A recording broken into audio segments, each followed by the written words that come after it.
Start. Corona साथ रोगापासून म्हणजेच 2020 पासून रखडलेल्या राज्यातील महानगरपालिका, नगरपालिका, जिल्हा परिषदा, पंचायत समित्या, नगर पंचायतीच्या निवडणुकांना मुहूर्त कधी लागणार याचे उत्तर अजूनही अधांतरी आहे. सर्वोच्च न्यायालयाने गेल्या मेमध्ये 4 महिन्यामध्ये या निवडणुकांची प्रक्रिया पूर्ण करण्याचा आदेश दिला होता. म्हणजेच सप्टेंबरपर्यंत या निवडणुका होणे अपेक्षित होते. पण अद्याप प्रभाग रचनेवर राजकीय वाद सुरू आहेत.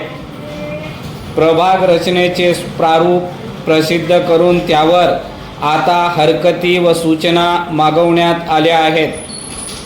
त्यावर सुनावणीनंतरच प्रभाग रचना अंतिम होईल. निवडणुका दिवाळीनंतर होतील असे राज्य निवडणूक आयुक्त दिनेश वाघमारे यांनी सूचित केले असले तरी या निवडणुका प्रत्यक्षात कधी होतील याबाबत काहीही स्पष्टता नाही. सत्ताधारी महायुतीच्या नेत्यांना निवडणुकांची घाई नाही.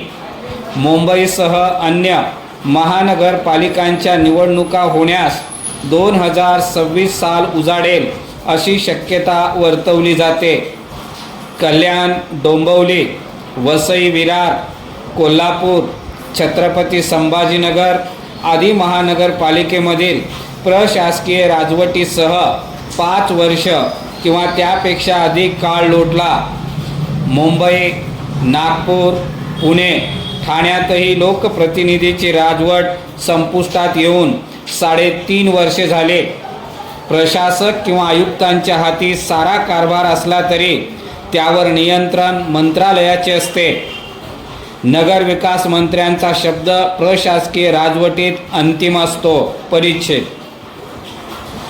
अशातच मुंबईसह अन्य महानगरपालिकांमध्ये प्रभागाचे प्रारूप प्रसिद्ध झाल्याने निवडणुकांसाठी किमान पहिले पाऊल पडले आहे.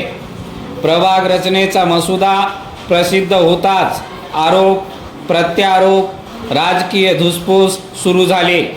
मुंबई महानगरपालिकेत प्रभागांची संख्या 227 कायम राहिल्याने प्रभाग सीमा मोठ्या प्रमाणावर बदलण्यास तेवढा वाव नव्हता. तरीही काही प्रभागांच्या रचनेत बदल झाले आहेत.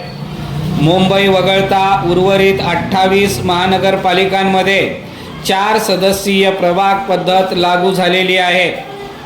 बहुसदस्यीय प्रभागाच्या रचनेवरून आरोप सुरू आहेत. नवी मुंबईत भाजप नेते व वनमंत्री गणेश नाईक यांनी प्रभाग रचनेवरून उपमुख्यमंत्री तथा नगर विकास मंत्री एकनाथ शिंदे यांच्यावर खापर फोडले. पुणे व पिंपरी चिंचवडमध्ये राष्ट्रवादीच्या अजित पवार गटाने प्रभाग रचनेवरून भाजपला दोष दिला. अन्य शहरांमध्येही कमी अधिक प्रमाणात खडाखडी सुरू झाली आहे. विशेषतः सत्ताधारी महायुतीमध्येच प्रभागाच्या रचनेवरून परस्परात आरोप होत आहेत. परिच्छेद.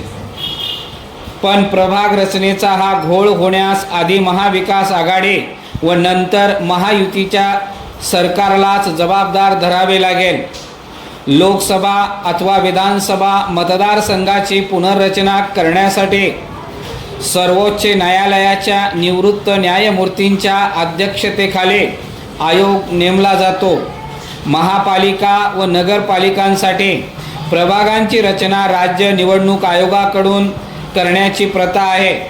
राज्य निवडणूक आयोगाकडे हे अधिकार असताना प्रत्यक्ष प्रभागाची रचना त्या महानगरपालिकेच्या स्तरावर केली जात असे. राज्य निवडणूक आयोगाकडे अधिकार असताना महानगरपालिकांच्या आयुक्तांना मनमानी करता येत नाही.